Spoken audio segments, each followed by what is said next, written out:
দেখছেন ASR news.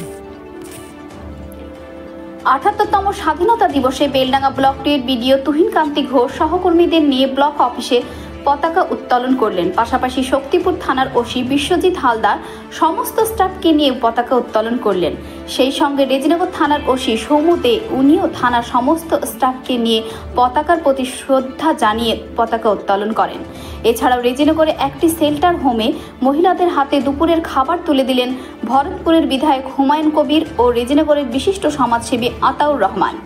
এছাড়াও দাঁতপুর ভোরের আলো সংস্থার উদ্যোগে 7 কিলোমিটার ম্যারাথন দৌড়ের আয়োজন করা হয়েছিল। অন্যদিকে সামাজিক সম্প্রীতি বজায় রাখতে সুমন মার্বেলের উদ্যোগে যৌথভাবে পতাকা উত্তোলন করলেন অল ইন্ডিয়া ইমাম মুয়াজ্জিনের আব্দুল রেজ্জাক ও বেলুর মাঠের মহারাজ স্বামী প্রণবানন্দ মহারাজ।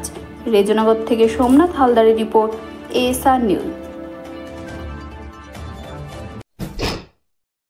বিশেষ করে আপনারা সকলেই জানেন যে মুর্শিদাবাদ জেলাতে শুধু নয়, সারা রাজ্যেই এই তিরঙ্গা পতাকা আজকে স্বাধীনতা দিবস 15ই আগস্টে আমরা উদযাপিত করলাম।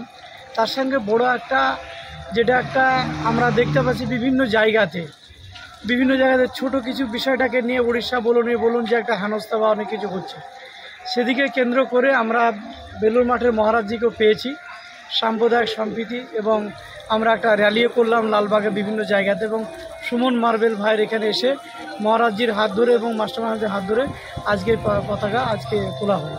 তো সেই হিসেব করে আমরা হিন্দু, মুসলিম, খ্রিস্টান, আদিবাসী সকলে মিলিতভাবে এককভাবে আছি। আগামী দিনেও যাতে সকলে মিলিতভাবে থাকতে পারি, এই বার্তা পুরো রাজ্যবাসীকে আমরা দিচ্ছি। আপনার নাম?